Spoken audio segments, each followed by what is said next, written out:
everybody. Welcome to the first episode of the MissLethal podcast. I'm your primary host for the day, Mohammed Fatah, and joining me is Damaris. Oh, wait, hold on. Let me do my own intro. All right. You got it. It's the second most important player on the team, Damaris. Wait, by default, does that make me the third most important? Only for today. Only for today. I'm Colin. I'm apparently the third most important. I just found that out. Only for today, though. Only for today. It will change. So, our actual channel name is the Boba Bois TCG. If you actually saw our channel name, I don't know. No one ever goes to our channel. I assume not. We just kind of like... This is literally our first episode. Yeah. So. But yeah, this is a pilot, effectively. We're calling it the MissLethal podcast. This was actually like our original team name for a tournament that I won't say who organized it. Not to call anybody out. But I will say it was the quickest round one drop we've ever had. Yeah, let's just say we had a team tournament and new ban list dropped for Yu-Gi-Oh! And we could not get the cards in time.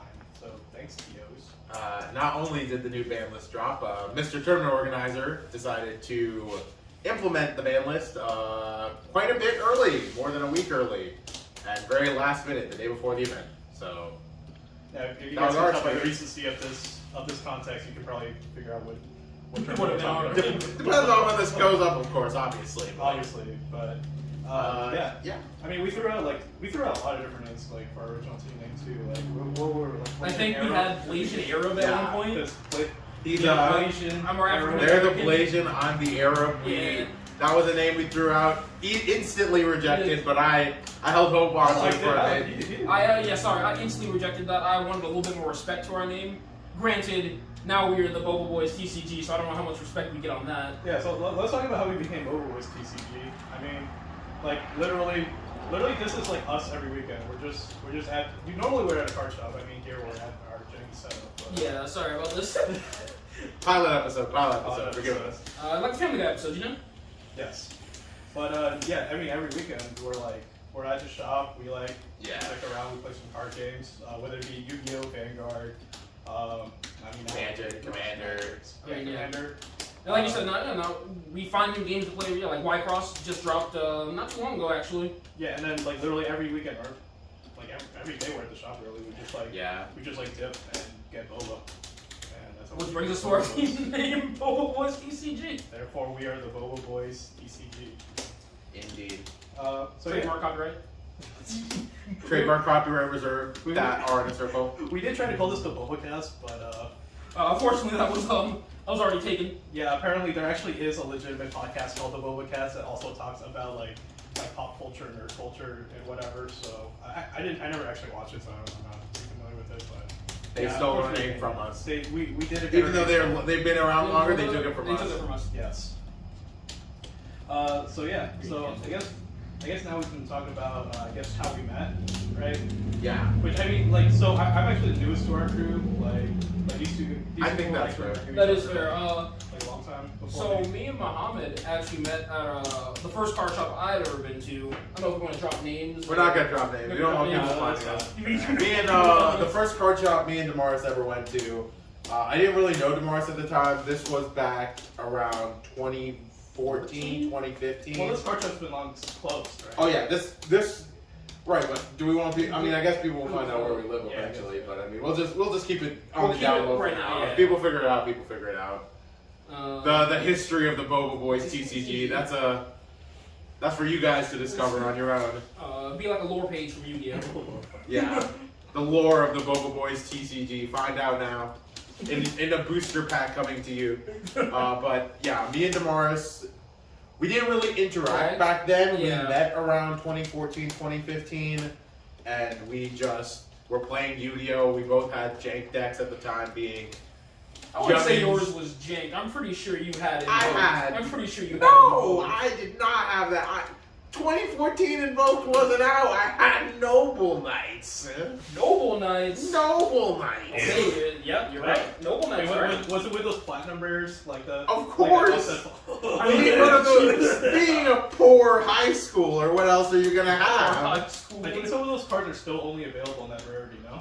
I believe so. I think a lot of the Noble Knight cards are just strictly platinum rare only. No, it's only one of them. One of the reprinted ones. It was a newly printed one. It was like Merlin or something. It got Noble Knights from your deck. Right. But he only got printed that. Actually, some of the reprints that they did for the platinums, like Foolish Burial and Effect Killer, are still worth something right now. They still The suck. rarity sucks. They still suck. I mean, I remember when that product first came out, and Konami was like, "Oh yeah, we're trying out this new rarity. We're sure everyone's Never tried gonna it love again. Yeah, Sure never did. Community was absolutely like appalled by it. They were just like, I think they lost money on that actually. disgusting. Yeah. I think they actually lost money on They that. got money from me for it. I mean, I just remember there's just like stacks and stacks of that box set at Walmart. That was Oh, yeah. 2014. Was I on Heroes? Probably. I think I honestly. was on Heroes in 2014. But yeah, me and Damaris met way back then. We didn't really know each other, but we like We played interacted with games. you, yeah. We interacted We with you interacted, traded. Weren't really like friends at the time, but we just hung out a little Yeah. bit. Fast forward a couple years, and we get into another card game, Card Fight Vanguard, and that's when I met Colin at this point too, but Colin still wasn't a part of the clique at that point. Yeah. Damaris and I started just Chilling out more. Chilling out often, more, Yeah. I think Vanguard really is what brought us together. There we mutual respect for the game at the time of playing it. Mutual respect and disdain for the game. I would say. A lot of disdain. disdain is a very light word to use. We won't get into that right now though. Yeah, that's a topic for another day. Yeah, I mean, I remember, like, yeah, I've seen you guys around the shops before, because I don't live close by to the shop that our locals. Actually live an hour away from our locals. Which, And that shows you how good our locals is. yeah, that shop's great. I mean, hopefully one day we can finally shout them out and, like, do some Yeah. stuff in there, but, you know, COVID's a thing and whatnot. But yeah, I mean, prior to the pandemic, 2018, 2019, I started going to locals for Vanguard just because like there's like hardly anywhere to play Vanguard, and that's when I like met these guys. And like it wasn't until recently, like last year, where I want to say 2021 where we actually last started year when I hanging out. actively like started hanging out with you guys, and I was like, and I actually found out, oh, these guys are actually like pretty reasonable people. These are some reasonable human beings. We have If you know the reasonable Vanguard opinions. community, you know what I'm talking about, okay? My man Colin was starving, and he said, "Finally, some good fucking food." You said finally. Yeah.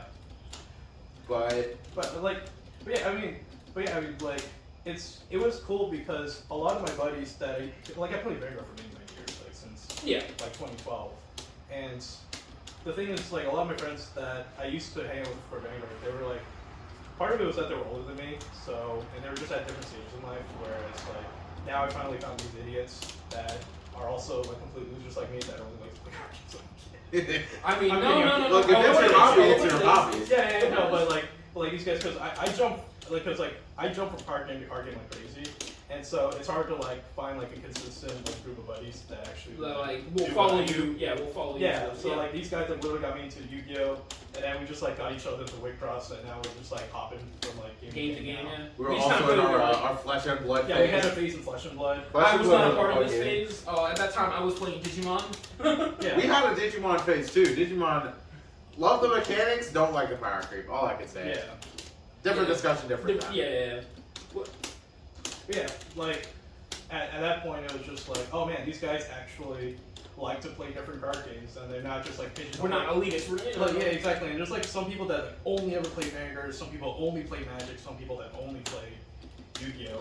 Yeah. And where like, whereas for me, it's like, yes, I mean, obviously it's an expensive thing to do, but it is kind of fun like playing different card games. Yeah. Because Yeah. like some card games get stale while others like get poppin', Right. and like Like, vice versa. And I think we can say that every card game has had its dry spell of like with its sets. Yeah, for sure. I think that's a fair I mean, statement. there's definitely points in Magic where like when like the modern format or standard format is great, I'll play standard or modern or whatever format. But then there's other parts of the year where it's terrible, so I'll just like switch over to Vanguard Right. or vice versa, and now to Yu-Gi-Oh. Then there's DBS. We remember? I think we all had a DBS phase, and we all got out of our DBS phase. real quick. Yeah, but it was like, but yeah, and I think that's why we're like becoming like such a tight knit group is because we can actually like relate on like all our experiences on all these different card games and all these different communities. We can take and even our hobbies outside of card games. Yeah, and that's honestly play like a lot of video games. Yeah, that too. Like we're recently Monster Hunters. Yeah, we're grinding Monster Hunter like crazy now, and it's just one of those things where it's like that's kind of where this podcast and YouTube channel kind of started from. Because we want to share our experiences from all these different card game communities, and really centralized to like the local game store kind of culture, where we're just like we basically live at a local game store. We do in fact live local games. For some of us, intern. Unofficial employees of some card of games. us. Won't drop A name names. for now. Yeah. But yeah, I guess a good question and a good way to introduce ourselves is what we're really currently playing. So I guess we could talk about that. Yeah, I guess before we get into that, like, I guess since we kind of hinted at it, how do we get into card games? And actually, this is something I'm more interested in hearing from you guys, because I don't think I actually like heard the story. I guess Damaris can start us then. Oh, the We'll youngest just one, go huh? from no, we'll just go from your side. We'll just go around. We'll go Okay. counterclockwise this time. So for me, it's not really any glorified thing. I mean, I think we all started, on the playground playing Yu-Gi-Oh! with the homies back then, right? Lack of a better word, the homies. But back then, we were all like, man, the anime is so great. I can't believe he attacked the moon. So of course we come up with some crazy effects for the cards. But as I got older, got into middle school, I was kind of like, man, I kind of want to play these games more, but I don't know where to go. Until I met my first real friend in middle school who told me about a card shop that I can't name drop right now. I cannot name drop this card shop. So we went there. I met a few good players. They helped me build my first deck, which at the time was Galaxy Eyes. Not a good deck, by the way. And so as time went on, I played more and more Yu-Gi-Oh! But I started noticing even more card games, like Vanguard. Like Muhammad said, like that's where we finally started becoming more friends. I noticed Vanguard, and my best experience from that is someone actually bought me 4 Shadow Paladin Revenger starter decks. Hey, that starter deck was really good. That starter deck was very good. But of course, being the middle schooler, I'm like, oh man, Edgelord Blaster Dark? I love this guy. And so that's why I got introduced into the Vanguard community, and I started meeting more and more people. And now, here we are now, 10 years later, I'm a nerd. My story, kind of similar, kind of different. Mine started off when I was a really, really young Muhammad. Way back, this is like 6-year-old Muhammad. My dad's friend would come over and he'd bring in like a binder of cards of like, cause he used to play Yu-Gi-Oh! When the game first started. And he just opened packs and like all the stuff that wasn't like super crazy or like still shiny, but not really like playable. Like there were like, not Thousand Eyes or Strix, but there was like a Relinquished Ritual Monster or like some random stuff. He'd make like little mini packs in these binders. And my dad would always just give them to me every so often. He'd be like, here you go, have some more cards. These look nice. I'm like, oh boy, Yu-Gi-Oh! Cards. And we just watched the morning cartoon, and that was like how I got my start. And then I really started actually playing the game around middle school, which at the middle school I went to, the teachers were very, very lenient with what you could do. So we would finish our classwork, me and a couple friends, and after we finished, the teachers didn't care what you did, so we just sit there in their face and just start playing Yu-Gi-Oh! Just like jamming out, just playing with each other. And the teacher's like, do you do your history assignment? We're like, yes ma'am. She's like, alright, go ahead. So we're like, sitting there, I was playing budget 6 Sams into like fully built heroes at the time. We're like, alright. It's like so unlike many other people's experiences, like playing card games at school. Like usually teachers are very like strict. Our teachers were surprisingly very lenient with it, but that was my introduction. From there, my friend invited me, similar to Damaris, invited me to the card shop, the original card shop we went to, and that's just like how I finally built a deck, got into it. I took a break after that for a year or two going into high school, and then I really got very seriously back into it. And after getting back into card games that year, I just kept playing them because it's just become my favorite hobby. Have you ever been attacked by Beaver Warrior for game? Can't say I have, honestly. I mean, I probably happened as a small child. I just don't remember it. Like, I mean, and like going to my origin story.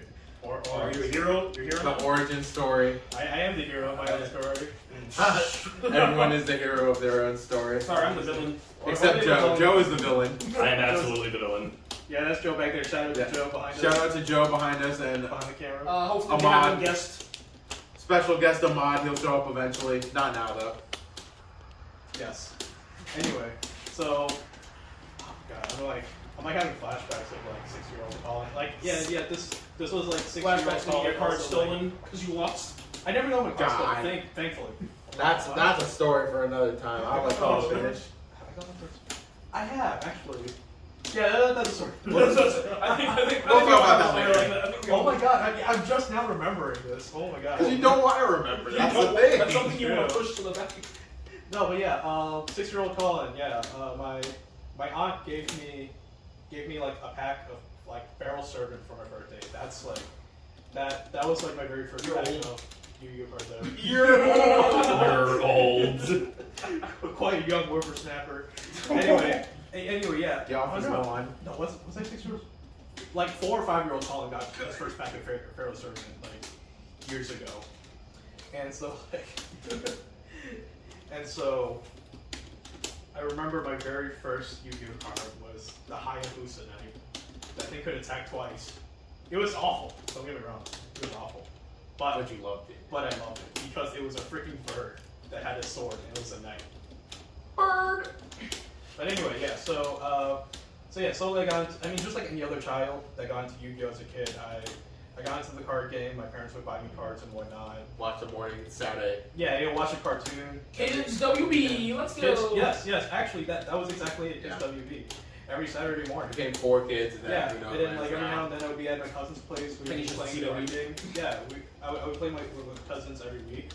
One of my cousins, she had the Kaiba starter deck, and I had the Yugi starter deck, and I just like could never win because like turns out Blue Eyes White Dragon is significantly larger than a Dark Magician. Turns out the anime lied, and a dark magician can in fact not destroy Blue Eyes White Dragon. Yeah, or like Legend.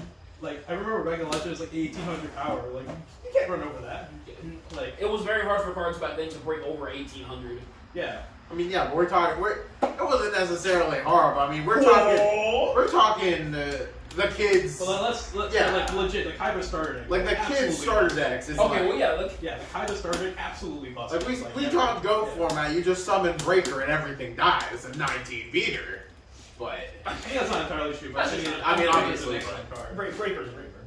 But yeah, that was so a different time, a playing time as of priority. yeah, playing as a child, collected cards, played with the game up until like GX era.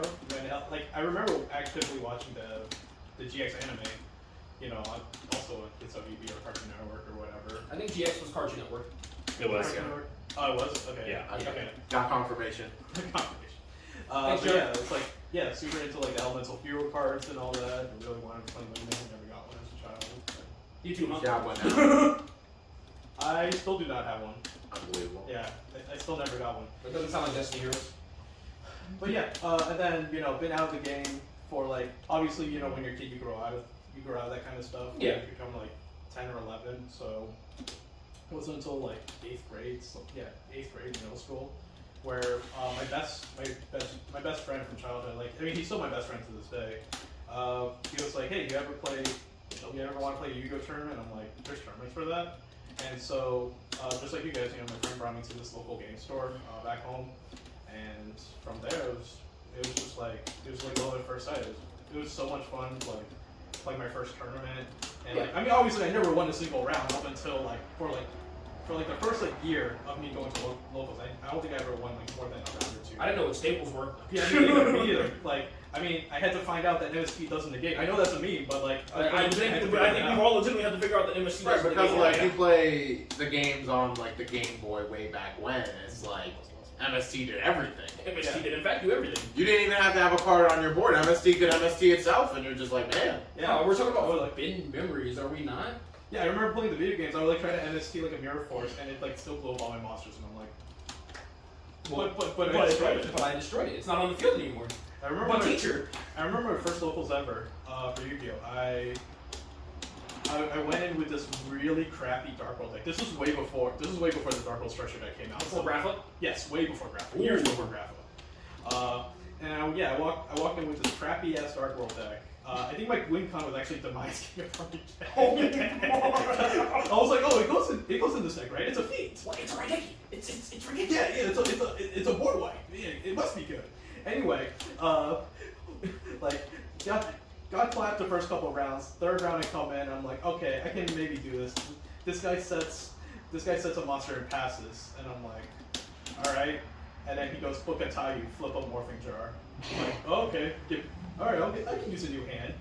And then he proceeded to do that about 10 more times until I had no cards left in the deck, and I'm like, huh. Wish I was, okay. Yeah, empty jar was the deck back then, apparently. Indeed, it was. Yeah, but yeah, anyway, going on, yeah, play multiple tournaments, eventually figure out what was good, what was not good. It took me years to figure this out, because I mean, like, I never, I mean, not that I didn't have internet, but I never knew to like look up stuff. Right, because I like, can as look a up decks online. Wait a second. yeah, as a young kid, you're not in that mentality. You're like, I'll figure it out. Well, and not to be like fair, like, I mean, someone can tell me. and back then, like 2008, 2009, 2010, it's like the old Pojo forums, like I mean, those were like unreadable. Like, I mean, Their deck lists were also, now that I think about it, going back to it, their deck lists also weren't the, I won't say they weren't the best, but they weren't the best. I mean, it was so hard to find information on this game like way back. They weren't good at explaining, you didn't know what cards. I think it's still hard even today, but like back then it was just like basically impossible. Now it's know like what kind of decks an to know against one opposite. guy. Back then, you just didn't have any resources. Now you have way too many resources, and you don't know which is You good don't know and which which is is not. so you still just don't know. Exactly. So, yeah, and then eventually started playing at regionals. I think my first regional ever got clapped. Went 4-4 or something like that. It's like, or maybe 4-5 or something. Terrible. Second regional ever. Brought in heroes. The old Bumblebee deck. Stratos into Bubblemane, go into Excalibur, hit 4K. It's so good. I win. And he followed with a Miracle Fusion, going to Absolute Zero, hit for 65. Oh my god. Alright, hey, calm down. Oh, I'm just getting frustrated. Unlock the shock! He's getting the nostalgia. Yeah, Shockmaster was good back then too. Yeah, Shockmaster was there. Unlock the shock. But yeah, then that got my ever first like invite to nationals. Went to nationals. That was the Dragon Roller versus Spellbook Nationals. That was awful. Dragon I Roller can- format? Yeah, I mean that's a whole other podcast in of itself. I can go into like how terrible that format was, or like. I have some regional regional stories myself from a lot of card games. I haven't just Yu-Gi-Oh. I have regionals from stories from Vanguard, DBS. Oh, especially Man, do I have DBS. DBS stories. Oh yeah, but yeah. Yeah. Then going into it, then I got into Vanguard. A buddy of mine like told me about the Vanguard anime, so I started watching it. And then at some point, like in 2012, I think that's when my local game store got in the starter decks and the first two sets. And that's how I met some of my closest friends ever, even prior to these guys. Which I mean, I met these guys through Vanguard as well. But yeah, and then I transitioned to Magic when Yu-Gi-Oh went bad. Went bad. Well, that's a pretty light way of putting Yu-Gi-Oh. I was super into Magic. Played a bunch of like PTQs, PPTQs. Never made it to the Pro Tour, unfortunately, but Unfortunately. always got close. As far as like when they did the PPTQs back then, and yeah, and then recently, and then fast forward more recently, went through DBS, went back into Vanguard. Met these idiots, and now Played some Digimon. Got Yeah, into and then played some Yu-Gi-Oh. Digimon. Dabbed a little into Digimon. Little dab. And now here we are back at Yu-Gi-Oh, where it all started. yeah, Yeah, really. it's a full circle. I always thought I would never ever get back into Yu-Gi-Oh, and like until like I this. feel like everyone does, and Yeah. then they're like, Yeah, it was I miss really Yu-Gi-Oh. just me. I'm not gonna lie, I corrupted these two to come back. I can't even like really say because like I've missed Yu-Gi-Oh. There's But I think always we've all missed there's always a Yu-Gi-Oh. heart. There's always Yeah. like a piece of your heart that you're You like. always have a soft spot for it. You always have a soft. You're always like, man, I miss this. I remember this. I want to get back to this. And then You when can trash it as much as you want, but like deep down, you know, like if you had the opportunity, you do it all again. yeah. And it's like when you reached out, you're like, yeah, I'm building something. You could just build to play with me and our friend group. And I'm like, you know what? Fuck it. I've always wanted to play Yu-Gi-Oh again. And now we're even neighbor. Now we're 6 decks in and all. Still going.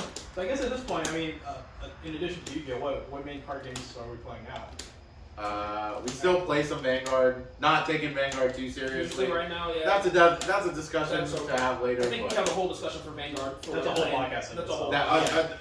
The intricacies of Vanguard and a competitive game can be a podcast in and of itself, and this is just the intro, so we'll just keep it short and sweet. I'm actually in on Y-Cross. I think we're all in on Y-Cross. Yeah, we got into Y-Cross to just have some fun as a group. ago. Literally, like 2 weeks ago, we ago. just got structure decks, and we're like, this is This enjoyable. game's not bad. Would I play it competitively? Probably not. I But don't is think there you a can play competitive? competitively. I was getting to that. I don't think there's a competitive scene, but even if there was, I don't think I would do it. I don't think I'd do it. Yeah, and I mean, me personally, all of us kind of play Magic. Yeah, Commander. I have a Yeah. commander deck. I have all of us have Cullen Commander. has commander and modern. Yeah, Mars has commander. I guess I'm a little bit more ingrained in Magic than you two, I suppose. Where like You're our Magic toolbox. I've always I- wanted to play modern, but I'm just like every time I look at the format, if it's not like right after a modern set, it just feels so stale. Yeah, I mean, for me, Magic is probably. I don't. It's hard for me to say Magic's my main game because I haven't actively been playing, but it's still probably the game I'm best at, as far as like competitive wise, and as far as just like the game I'm still deepest into. Because I still follow like metagames for like modern and like I used to have a legacy deck. I sold it for money, obviously, standard and whatnot. But yeah, and like you guys still play Vanguard. For a while we did Flesh and Blood, like we Yeah. at the beginning of the video. I We still went have- to a calling. Yeah. Our calling experience. We'll just put the calling experience as part of the regional play. It was a good time at least. It was definitely a fun experience. We But- came to realize that a lot of our local players are much better than we knew them as. Like, we 'Cause it kinda was a knew, local. but, like, Yeah, we like kind of knew, but then like when we got told, we're like, man, these are some good players. Yeah, like some of these, like a lot of these guys are actively like They're like actively, national champions and Yeah, like national championship, and like my top other, 4 calling players. yeah, like my other buddy that we met there, right? Yeah. Lyric. He Yeah. like where he is his locals. That's where that's where the national champion is. Like the guy that actually won the Nats at that Cool. call. That's insane. Yeah. But yeah. We've been around the block, but I think right now we can say our biggest Biggest games are games. probably like Yu-Gi-Oh and Yu-Gi-Oh and Vanguard. I say more so potentially Yu-Gi-Oh. Witch Sauce. Yeah. Slowly getting to Wheat Cross. Yeah, slowly we're playing. We're not like full in. We're not. Well, we're in on Wheat Cross, but it's not like our primary game of choice. I'd say. I'll put it that way. Yeah. I lost my train of thought, but more on the Yu-Gi-Oh stuff, like how we're all more in on Yu-Gi-Oh right now. Yeah. Why don't we talk about the decks that we like? Just Colin. Jesus, no, I'm okay. That's I'm pretty fine. ever since the beginning. So I believe you said you've been enjoying Sword Soul. I do really like Meta Sword War. Souls. Uh, Oh, I mean, I just like good cards. I just like good cards. Look, okay, if you can play good cards and play good cards, why would you want to play suboptimally? hey, don't look at you like that. What- I'll look at you exactly like that. Why would you want to play suboptimally? Hello, Mr. Speedroid. You're. Hey, first off, did you lose the speedruns? Did I? Yes. Maybe I did once. I don't remember. Look, okay. Maybe I like just like kind of just like put it away out of my memory. I'll put it this way: we do all play meta decks, but we do also have like Our fun decks that we like. our less meta decks. Yeah. Like I have PK Brave, which is considered best deck right now, but I'm also building DDs because I just like He just wants to play these. I like the way the deck combos, and I like trying to figure out the different lines off of the hand. Alright, Similarly, don't lie. Damaris You just has- like pendulums. Don't even lie. I have magicians for that. We really should put up like a. No, we can't disrespect the trick game. Maybe. Second best pendulum list Second you'll best find. pendulum deck. Second I best mean, if we're gonna call it the pendulum. second best, we're gonna call mine the best speedrun list. I am probably. Yeah, you're the only person Yeah, that 'cause plays you literally don't know how to speedruns. play it. Alright, that's just not true. That's just not Look, true. okay. Damaris's favorite suboptimal deck is Speedroids. Here it is. But he does have like Dragon Link, and he's considering playing Drytron potentially. Most likely. I mean, I just like how you like decided to play Drytron now that Abe is banned, but Look. Now it's not just. Now I can't just go. Where the ultimate is that full combo? Because it's not anymore. It's just not. yeah. But yeah, as I said before, I really enjoy Sword Souls. I think it's like a super. I mean, it's not. It's straightforward in the sense that like it's easy to pick up, but it also has like the kind of intricacies, and it's also just. It has its It has, easy like, lines, this and it has its. It has easy lines. It has its Yusei lines. Yes, yes. And Being it's just called around. badass. Like I think the cards looks cool as heck. I mean, like with Chengding and Shishao and all the other synchros, and yeah, being able to like break a board with Baxia and then do some tricks with that. I think that's really cool. I also really like Sky Strikers. I mean, as the common saying goes, Ray is Bay, right? Colin's requirement for most of the decks he builds is the main character Algernon. I mean, that's me and Vanguard too. I play Genesis because I like Minerva a lot. Oh, I'm well aware. I mean, why do you think we're all playing Whitecross? We're not going to sit here and say we started playing Oh yeah, Whitecross. the Whitecross the card game is just mono like hot. It's mono waifu. Yeah, mono waifus. Like I can't say that about all of them. Legal reasons. Oh, that's true. legal reasons. Okay, you're right. Alright, please don't cancel us on Yeah, please do not cancel us. But yeah. Legal clans are all female. Most of them are of age. We'll leave it at that. We'll say that. But yeah, me and Colin have also, in terms of Yu-Gi-Oh, been working to try and break the 10-Yi Brave deck over here. 10-Yi Synchro, whatever you want to call it. Yeah, well, we might put out some content about that too, like our attempts at trying to break that deck. I'm really still trying to figure it out. I think there's a way I to don't do think I was it. here for this. You guys talking about the deck you were telling me about having like 14 different lines of play, where you kept saying your brain is Terra expanding. Probably. It was the one where we were sitting at that one event and like Muhammad's brain was just Yeah, this was where I was sitting at the event and I'm like, oh, this is another line. Yeah, he was staring down at the Yu-Gi-Oh! Neuron app, like through the database, like trying to expand his brain. Trying to find all these cards I could use to make this better without like sitting down and doing nothing. Yeah.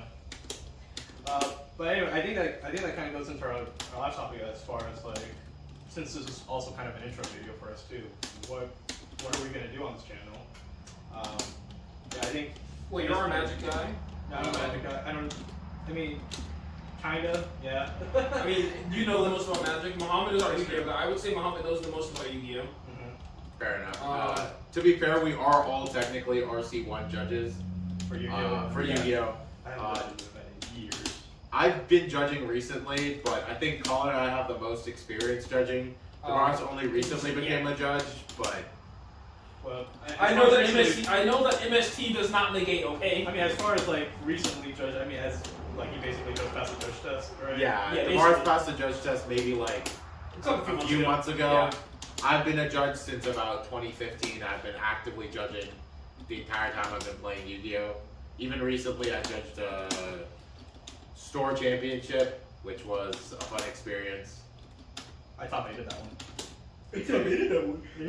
He actually borrowed my deck to play in it because Funny known story about Sword Soul. It has been in all of our hands at least once. So, But funnily enough, I picked up Sword Soul on release because I'm like, man, this deck looks cool. yeah. And then I couldn't play in the event because I got asked to judge, so I'm like, hey Colin, you're gonna play in this event anyway, you wanna just play Sword Soul? He's like, yeah, sure. Takes my Sword Soul deck, he's like, man, I like Sword Soul. Damaris buys my Sword Soul deck. Yeah, I literally never played an event with this deck, I just goldfish I ahead, played and I think I played like twice with it. Yeah, I played a few locals with it, and I'm like, hey Colin, you like Sword Soul, right? Yeah, and I was like thinking real loud. I'm like, oh, this better be a good deal. And then he did give me a good deal. I'm like, I mean, I think we all give each other a good deal. do I really want like a fifth Yu-Gi-Oh deck? They And did. then I kicked They him picked up a sixth one. Sorry about that, recording cut out a little bit, had a bit of technical issues. But yeah, Colin picked up a sixth meta deck, which did end up getting hit by the ban list. But I also sold Colin that deck. He also sold me Lyraless Tri-Brigade, which admittedly was a great deck. And it's not like it was like a very. sorry about that, even more technical issues. But as we were saying, he sold him Lyraless Tri-Brigade as a sixth deck after selling him my Sword Soul. defense, Lyraless Tri Brigade had just recently come out, basically. I mean, it's like less than $100. Yeah, Oh, yeah. we sold it That was a really good deal, too. Yeah. Yeah. And I didn't think it was gonna get hit the way it did, but you know. I mean, I knew it was gonna get hit. Like, I figured Resell Starling would go to 1 and that'd be bad. But no, they just had to ban some more. I mean, All I right, think this Samora is a was more discussion of for a- another video. Hold your horses, hold your horses. Alright. But I guess since we're trying to keep this pilot relatively short, we're probably going to be Let's show. uploading some deck profiles, a lot of matches, some box openings, and Basically, podcast anything you can episodes. think. Yeah, basically Anything, anything you can think of for like a card game. Not gonna promise, maybe we'll slide in some Monster Hunter in there. I'm sure you guys want to see us die. I don't know if you want. I don't know if we'll do that. No. But I think our biggest focus might actually be the podcast. Honestly, like Yeah. I'm actually super excited to go into some of the topics. We were already As you thinking can see. we're already like we're already throwing out a few topics like like mannerisms at a local tournament or even at a regional tournament, keeping your hygiene. Yeah. Being When respectful you to come your to the opponent, event. blah, blah, blah. Don't smoke. Don't reek of weed, please. Don't do that. Even like our choice of TCG accessories, we could have a hot debate on Oh that. yeah. I'm excited for that one. Yeah, Mr. Dopeloff. We'll get to that later. Or other things too, like what makes a Yeah. competitive game, like Vanguard versus Magic versus Yu-Gi-Oh versus Weiss. Really, any DBS. DBS, even. yeah. Yeah, DBS. Oh boy. So yeah, lots of stuff on the horizon. Hopefully, maybe not as scuffed of a. Yeah, hopefully we'll have Yeah. a better setup next time. We'll but- apologize for that again. Yeah. Anyways, thanks This for is- watching. This has been a MissLethal podcast. Podcast. Shout Brought out to you to our by- homies in the background. Joe practicing for CEO coming up this no. summer. And Ahmad for realizing that we were having instrument issues. Thanks and catch you guys next time. Instrument